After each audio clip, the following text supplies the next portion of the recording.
तो battle spirit के episode 84 के साथ हासिल हो। तो लास्ट एपिसोड के एंड पे हमने देखा तो फाइनली वहां पर एंशिएंट रूइंस के अंदर उनके सामने आवर-ग्लास अपीयर हो जाता है। तो उस आवर-ग्लास को वहां पर देखने के बाद वो हमारा मून बियोंग काफी ज्यादा हैरान होता है, क्योंकि वो पहली बार उस आवर-ग्लास को देख रहा है। तो वो एक बहुत ही बड़ा आवर-ग्लास होता है जो कि वहां पर चल रहा होता है और उसमें रेत कम रह चुकी होती है, यानी बहुत ही कम समय बचा है। तो चीटो हमारे मून बियोंग को बताता है कि अब तुम्हें सामने जहां पर से मूर्तियां दिखाई दे रही है वहां पर से लेकर आवर-ग्लास तक का रास्ता जो है वो एक टेस्ट है। तुम्हें यहाँ पर से अकेले आगे बढ़ना होगा। अगर तुम इस टेस्ट ऑफ क्वालिफिकेशन को पास कर पाते हो तभी तुम्हें यहाँ पर से पावर मिल पाएगी। चीटो से कहता है कि मून बियोंग, तुम्हारे जैसे इंसान को मैंने यहाँ पर रिकमेंड किया है। तुम यहाँ पर ये सोचते रहोगे कि मैंने फिनिक्स को तुम्हारी जगह के ऊपर चूज किया थॉर्न ऑर्गेनाइजेशन में, लेकिन तुम्हें नहीं चूज किया क्योंकि मैंने यहाँ पर तुम्हारे लिए कुछ और प्लान्स बना रखे थे। मास्टर न्यू से कहता है क्योंकि ये लड़का यहाँ पर मेरी इनहेरिटेंस लव की पावर को इनहेरिट करने वाला है, इसलिए मैं यहाँ पर तुम्हारे सामने चलूंगा और तुम्हें मेरे पीछे पीछे चलना होगा ताकि तुम्हें यहाँ पर मेरी इनहेरिटेंस की पावर मिल सके। तो मून बियोंग कहता है कि मुझे फिर से यहाँ पर ये बात सुनने के बाद काफी हैरानी होती है जब तुम बार बार यहाँ पर एंशिएंट गार्ड की लव की पावर कहते हो। आई लव की पावर भी कोई पावर होती है और इसी के साथ ही वो आगे की तरफ चलना स्टार्ट करते हैं, जबकि मून बियोंग उसके पीछे पीछे वहां पर चल रहा होता है और इसी के साथ वो उसे कहता है कि अब बस हमें यहाँ पर से चलकर जाना होगा। और इसी के साथ जैसे वो चलना स्टार्ट करता है तो मास्टर न्यू गायब हो जाते हैं और इसी के साथ उसके सामने आवर ग्लास होता है। रास्ते में वहां पर गैलेक्सी होती है तो वो कहता है कि ये क्या, वो सारा कुछ कहां पर चला गया, डेजर्ट कहां पर चला गया, मास्टर न्यू कहां पर चले गए हैं। और साथ ही वहां पर जो मूर्तियां आती हैं उन सभी के अंदर से रोशनी चमकना शुरू हो जाती है और उसे कहा जाता है इंसान इस बात को पूरा करो, यानी कि तुम्हें आवर ग्लास तक चलकर जाना होगा और हर एक स्टेप के ऊपर तुम्हारा टेस्ट लिया जाएगा। अगर तुम टेस्ट को पास करते हो तभी तुम वहां तक पहुंच पाओगे। ये टेस्ट जो है ये कोई ऐसा वैसा टेस्ट नहीं होने वाला, बल्कि तुम्हारी पास्ट मेमोरीज का एक टेस्ट होने वाला है जहां पर तुम्हारी पास्ट मेमोरीज तुम्हें दिखाई जाएंगी और अगर तुम उन पास्ट मेमोरीज को ओवरवेल्म कर पाए तभी तुम यहाँ पर इस टेस्ट को पास कर पाओगे। और ये बात सुनने के बाद मून बियोंग को भी एक झटका लगता है। मून बियोंग कहता है क्या मुझे मेरा पास दिखाया जाने वाला है और मून बियोंग वहां पर से आगे की तरफ चलना स्टार्ट करता है, जबकि जीडो बाहर खड़ा सोच रहा होता है कि मून बियोंग मुझे नहीं पता कि तुम्हें यहाँ पर अंदर जाने के बाद कौन से टेस्ट से गुजरना पड़ेगा, लेकिन तुम्हारे टीचर होने के नाते मैं तुम्हारे पास्ट के बारे में अच्छी तरह से जानता हूं कि तुम्हारा पास्ट जो था वो तुम्हारी लाइफ का एक बहुत ही बड़ा हर्डल था और अगर तुम यहाँ पर उस हर्डल को पार कर लेते हो तभी तुम उस आवर ग्लास तक पहुंच पाओगे, तभी तुम यहाँ पर उसके लिए क्वालिफाइड हो पाओगे कि तुम यहाँ पर लव की पावर ले सको। यहाँ पर ये सब कुछ तुम्हारी अच्छी किस्मत के ऊपर डिपेंड करता है कि मून बियोंग क्या तुम वाकई में इस लायक हो कि तुम यहाँ पर से पावर ऑफ लव ले सकते हो या नहीं।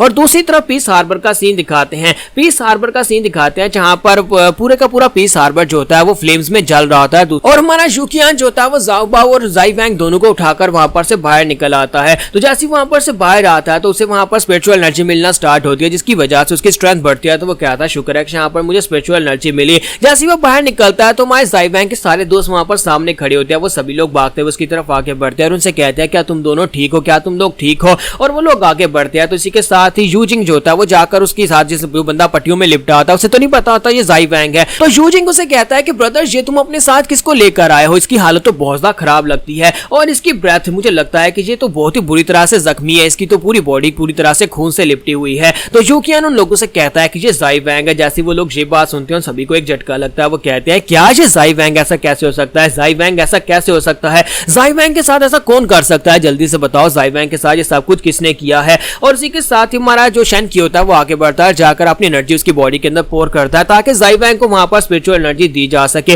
और साथ ही उसकी बॉडी को एनालाइज करता है और कहता है कि इस बेचारे के साथ तो बहुत ही बुरा हुआ है। ऐसे लगता है जैसे किसी ने इसकी पूरी स्किन को छील दिया और इसकी पूरी स्किन उतार दी गई है और साथ ही इसकी हैमस्ट्रिंग्स और साथ में इसके पांव के जो टेंडन्स हैं उनको काट दिया गया है, जिसकी वजह से ये दोबारा कभी चल नहीं पाएगा। और इसी के साथ यूकियान कहता है कि सिर्फ इतना नहीं है बल्कि इसकी जुबान भी उखाड़ दी गई है, यानी जुबान काट दी गई है, ये दोबारा कभी बात भी नहीं कर पाएगा। तो लिंगना उसे कहते हैं क्या जाई वैंग को इस तरह से देखने के बाद ही माय रो की ये हालत हो गई है, उसकी पावर्स तो कुछ ज्यादा बढ़ गई हैं। तो यूकियान कहता है कि हाँ जाई वैंग की ये हालत देखने के बाद वो बहुत ज्यादा गुस्सा हो गया था और उसकी बॉडी के अंदर जो मैलिशियस पावर्स थी वो एक्टिवेट हो चुकी है और इसकी वजह से वो उसकी बॉडी के ऊपर हावी आ रही है। यहाँ पर ये कहना गलत होगा कि वो मैलिस की पावर्स को यूज कर रहा है, बल्कि ये कहना ठीक होगा कि वो खुद एक मैलिस बन चुका है। और मार रोक जो था ऊपर फिनिक्स के पास चला जाता है, जाकर फिनिक्स से कहता है कि फिनिक्स मेरे सवाल का जवाब दो, क्या तुमने भी यहाँ पर मुझे धोखा दिया है।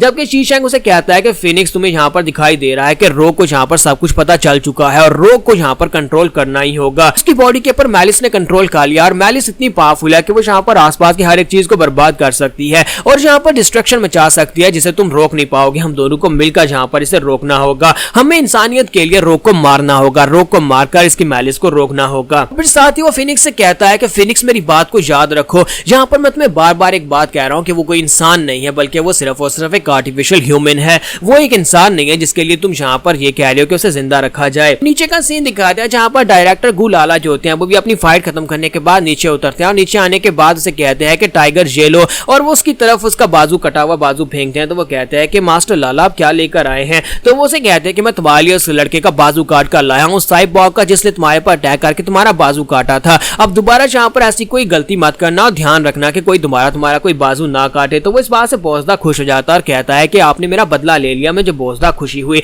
फिर साथ ही वो आगे बढ़ते हैं और कहते हैं हाँ क्यों नहीं, मैं तुम्हारा बदला क्यों नहीं लूंगा। फिर साथ ही वो यूजिंग की तरफ देखते हैं जहां पर उसने एक पट्टियों में लिपटे हुए बंदे को पकड़ रखा होता है। तो वो कहता है कि अब ये बंदा कौन है, और उसे बताते हैं कि ये ज़ाई वैंग है। और डायरेक्टर बेचारे को भी वहां पर झटका लगता है। वो कहता है क्या ये ज़ाई वैंग है, ज़ाई वैंग की हालत किसने कर दी। जैसे वो ये बात कहता है इसी के साथ उन्हें पीछे से आवाज आती है और जबरदस्त प्रेशर रिलीज होता है और उसे कहा जाता है कि ज़ाई वैंग मेरे छोटे भाई के साथ क्या हुआ। ज़ाइलू वहां पर पहुंच आता है अपनी पपेट्स आर्मी को लेकर, वो वहां पर आता है और कहता है कि मेरे छोटा भाई कहां पर है, क्या कहा तुम लोगों ने, ज़ाई वैंग के साथ क्या हुआ है। तो जिनवू कहता है कि अब ये बंदा कौन है। तो उसके साथ खड़े मास्टर यूकियान उसे बताता है कि इसका नाम ज़ाइलू है और ये ज़ाई वैंग का बड़ा भाई है। ज़ाइलू वहां पर आने के बाद सारी चीजों को एनालाइज कर रहा था, सभी को देख रहा था। वो ज़ाओबाओ की तरफ भी देख रहा था क्योंकि ज़ाओबाओ को तो वो पहचानता है। और उसी के साथ ही डायरेक्टर उसे बताता है कि तुम्हारा भाई वो सामने जो पट्टियों में लिपटा हुआ वो तुम्हारा भाई है। जबकि ज़ाई वैंग जो था उसे भी होश आ जाती है और वो अपने ब्रदर की तरफ देखता है और उसकी तरफ देखने के बाद वो बेचारा कुछ बोल भी नहीं पा रहा था और उसकी हालत बहुत ज्यादा खराब होती है।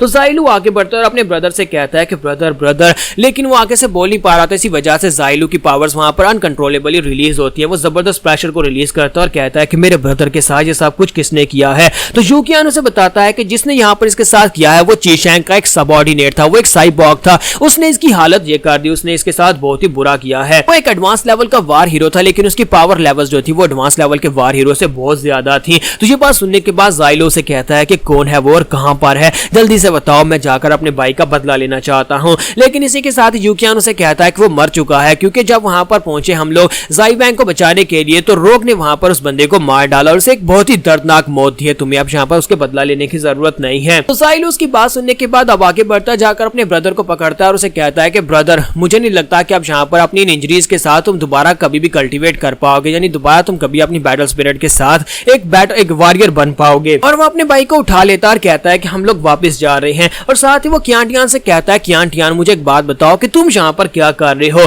आखिर जिंग फैमिली का यहाँ पर क्या काम है, यानी यू फैमिली का यहाँ पर क्या काम है। तो यूकियान उसे कहता है कि मैं यहाँ पर चेंज को महसूस करने के बाद आया हूँ, मैं यहाँ पर इस बात को विटनेस करने के लिए आया था कि एक नया किंग बॉर्न होने वाला है क्योंकि हमारे इस पूरे के पूरे कंट्री ऑफ ली के लिए सारी सिचुएशन चेंज होने वाली है, जहाँ पर हर एक चीज बदलेगी। तो इसी वजह से कोई फैमिली पीछे नहीं हट सकती। शैन फैमिली के लोग पहले से यहाँ पर चीशैंग का साथ देने के लिए आ चुके हैं और तुम्हारी ज़ाई फैमिली भी सबसे पीछे नहीं रह सकती, तुम्हें भी जल्दी से कोई फैसला लेना होगा। उसकी बात सुनने के बाद ज़ाइलू वहां पर से जाने लगता है। तो जबकि हमारा ज़ाई वैंग जो होता है ऊपर रोक की तरफ देखता है और रोक को देखने के बाद वो अपनी तरफ देखता है। फिर साथ ही वहां पर वो उसे पास की मेमोरी याद आती है जहां पर उसने रोक से कहा था कि मैं एक दिन तुमसे जरूर आगे निकल जाऊंगा। और इसी के साथ ही वहां पर वो एक जबरदस्त चीख मारता है लेकिन बेचारा चीख भी नहीं मार पाता क्योंकि उसके मुंह में जुबान ही नहीं है। और मुझे यहाँ पर जब भी इसको एक्सप्लेन करने लगता हूँ मुझे इसके ऊपर बहुत ज्यादा तरस आता है, बेचारा इसकी हालत ही खराब हो गई है। उसके बाद ज़ाइलू जो अपने भाई को लेकर यहाँ पर से चला जाएगा और बाकी की बैटल जो है इसी तरह कंटिन्यू रहेगी। तो यहाँ पर हम लोग अपनी एपिसोड 84 का एंड करेंगे और नेक्स्ट एपिसोड में देखेंगे